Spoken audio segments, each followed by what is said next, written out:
Day number 3 of Chicago Bears training camp is in the books, and let's discuss what happened. What's going on, guys? I'm back with another Chicago Bears training camp update video, which I'll be doing every single day at training camp this year. Today was a run-heavy practice. It seemed like a lot of running plays being installed, and the offense and defense were pretty 50-50 again, according to the reports I have seen. Okay, it's been a recurring theme where the offense and the defense seem to split days. In terms of who's winning practice, it seems like both the offense and defense have been making their fair share of plays every single day, which I love to see, first of all, right? Like, you love to see that competition, and I think it also shows you that the Bears have a very talented offense and a very talented defense, because both sides are making pretty fantastic plays. And again, there's no pads on right now, so you can only take so much away from non-padded practices, but pads do come on Friday, so that's when the real practice actually begins. But still cool to see what's happening in these non-padded practices, and getting into what actually happened. So talking about the injuries first of all, so Odunze, according to Zach Pearson, was back out there and participating today, it seems like fully. Okay, so he was limited yesterday because the day prior he was attending a funeral, so prayers out to him for that. But it seems like he's back and fully, up to the swing of things now, which I love to see. And looking at the other guys, so according to Patrick Finley, Gerald Everett is back. Okay, he got activated off the non-football injured list, whatever that's called, and it seems like he's fully back and being eased in, which love to see that. It seems like nothing was major regarding that injury, and Noah Sewell and Simba Webster still have not been practicing, so not really sure what's up with them. But if they're not placed on any injured reserve list, then they're probably just suffering minor injuries. They should be back relatively soon. But getting to what actually happened in practice, okay, the plays that really stood out according to the reporters there. So one of the biggest highlights was a great throw and a great catch and run from Caleb to Odunze. So according to Adam Johns, he said that today's look for it from the Bears highlight reel play is Caleb Williams to Odunze over the middle for what looked like a potential catch and run touchdown. Zach Pearson also said that best throw from Caleb Williams was to Odunze on the left sideline, side of the field, didn't see who was in coverage due to the view. So it seems like this was a pretty fantastic play. I'm sure the Bears will release video of this later tonight on their social media pages, and I cannot wait to see it. I mean, any content I get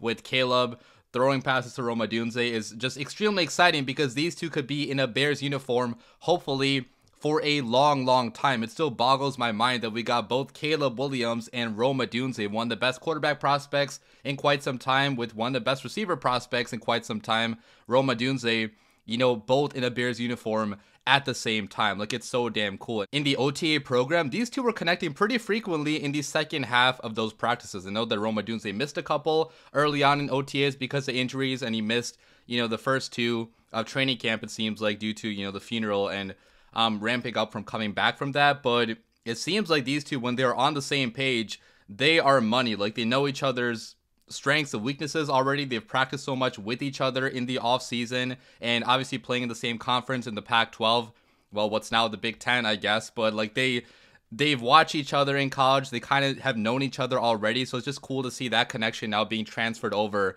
into the Chicago Bears, and hopefully it can be a connection in a Bears uniform for a long time. But getting to the rest of the offense, guys, even the rest of the offense had some pretty fantastic moments. Okay, according to Zach Pearson, the 2-minute drill was a success for the Bears' first-team offense today. Caleb Williams led them down the field, including converting on a 4th down with a throw to DJ Moore. Love to see the Bears' offense improving in the 2-minute drills. It seemed like the Bears' defense was dominating those drills earlier on in OTAs and early on in training camp too, but it seems like the offense had a good day today, closing out, a game. And it seems like part of that is because they have gotten a lot better with cutting down on pre-snap penalties. So according to Courtney Cronin, she said that Matt Eberflus praised the Bears offense for cutting down on pre-snap penalties, getting in and out of the huddle without issue. Caleb is the apex of that. So it really shows you, the amount of work that Caleb Williams has put in during the offseason. He has so much to learn. He has to learn a brand new playbook. He has to learn all of his teammates' names. He has to learn a new offensive coordinator system. And obviously some concepts may be a little bit similar from college football to the NFL, but for the vast majority of what he's learning, it's completely brand new, and it's so much being thrown at him all at once. So the fact that he is able to still improve every single day, and he has shown a lot of progress, supposedly since the OTA program, with cutting down on, pre-snap penalties and getting to the huddle and just commanding the huddle better. That is a good sign regarding his work ethic, okay? It really shows you that he does put in the work and he does what it takes to be a good quarterback in this league. Talking more about Caleb while I'm on the topic, so according to 79th and House podcast, he said that my brief reaction to today's practice is that it was the offense's day. Some patience from Caleb in his reads, nice passes with touch on them, and taking what the defense gave him. It's still a light practice, I wouldn't take a lot from it, but once the pads are fully on, we'll see. And I also want to bring up a tweet from Dan Wiederer of the Chicago Tribune, because this guy, obviously no hate to him, but I feel like he's the most negative person I've ever seen covering the Chicago Bears, with good reason oftentimes, because the Bears have completely sucked my entire life. So I'm not saying his reporting has been wrong, okay? Clearly a lot of it has been right, his previous opinions on other Bears quarterbacks, but he almost never says anything positive about Bears quarterbacks, and today he tweeted, Caleb Williams still has a long way to go to become a top-tier NFL quarterback, but man, oh man, some of the quarterback field stuff he shows, yup, it's in there. Special is in there. And when you got guys like this, okay, guys that have just been objected to so many bad Bears quarterbacks, and they think that this guy might be different, I think it means something, right? Like, obviously, we can't say anything for sure until the games actually start. None of this practice, none of this preseason stuff matters at all, you know, if the games don't go the way that we want them to go. So still got to wait to really crown Caleb, but I think there's so much potential in this dude, and you can clearly see that he is exciting a fan base that's been waiting a long time to be excited. You even got the grumpy media dudes praising Caleb Williams. Like, that's how impressive he has been at times in practice already. Switching over to the Bears defense, so the Bears defense also made a handful of spectacular plays. As I mentioned earlier, it seems like the offense and the defense split their wins in practice. And I want to begin by talking about Montez Sweat, because according to reports, Montez Sweat had a monster day of practice today. So according to Nicholas Moriano, he said that during the team period, Montez Sweat had back-to-back plays where he created instant pressure. One of the reps would have gone down as a sack on Caleb Williams. Williams attempted to sidearm a pass, but Sweat was already in the backfield. Then on the next play, Sweat forced Williams to run up the middle after he collapsed the right side of the pocket. And he also made, Montez Sweat that is, made the top 100 list today, ranked by his peers, so he actually made it at number 82. So great day for Montez Sweat. Okay, made the top 100, got respect from his peers, and also had a fantastic day of practice, which you just love to see. Okay, Montez Sweat is going to be probably the biggest part of the Bears defense, because he is the main pass rusher that we have. Okay, if Montez Sweat goes down, hopefully he doesn't, obviously,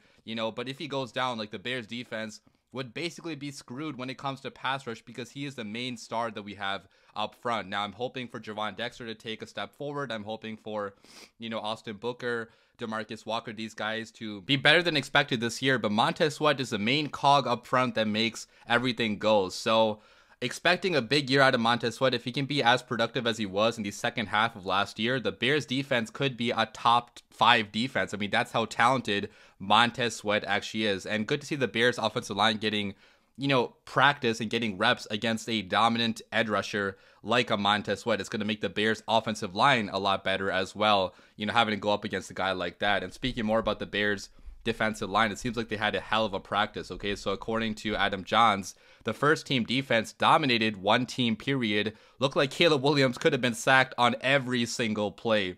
Not good out of the Bears offensive line there, obviously, but good to see high-level play from the Bears defensive line. It's kind of hard analyzing practice going up against yourself, because you're not sure whether to give credit to the Bears defense performing really well, or, you know, hate on the Bears offensive line doing really poorly. It's probably a mix of both, but, you know, I do like to see the Bears defensive line, guys like Montez Sweat, guys like DeMarcus Walker and Austin Booker, get into the backfield and make some big time plays. Obviously, it is non-padded practice right now, so you cannot take away too much from these types of practices, but clearly the Bears defensive line does have some level of talent. We have young guys hopefully ready to take a step forward, like a Javon Dexter, like a Austin Booker, and, you know, hopefully the Bears defensive line can be better than expected this upcoming year. Another kind of random cool play that was made was by Greg Stroman. So he actually intercepted Tyson Bagent, which was, according to Zach Pearson, the best defensive play of the day. And you love to see, you know, CB5, CB6 making a big time play like that. I think that Greg Stroman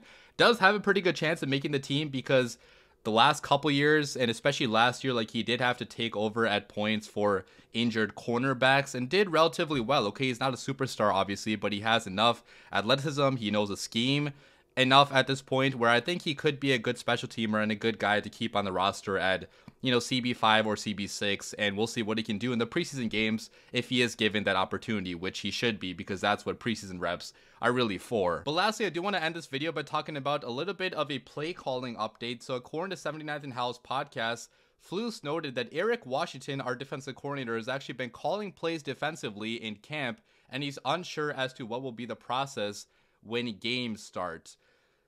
Not sure how I feel about that. I kind of want Eberflus to just hang on to play calling duties, because the defense was a completely different defense when he was calling plays in the second half of last year, and I just don't want that chemistry to be broken by a new defensive play caller. But if he wants to give Eric Washington a chance, I guess I'll be cool with it if the results are still there. Maybe this will free up Matt Eberflus to focus more on managing the end of games and not choking so many games like we did, you know, last year. So maybe it could work out to be, you know, a positive thing for the Bears, but I'm still a little bit concerned, and I just want to see, you know, ideally Matt Eberflus calling the plays, but if Eric Washington is calling plays, hopefully he can work out and be as good as Eberflus was in the second half of last year. But that's all the updates I have for you guys today. The Bears practice again tomorrow. I believe we're off on Wednesday though, so no video on Wednesday, but I will have a video for you guys out tomorrow. Be on the lookout for that. Leave your comments down below. As always, bear down.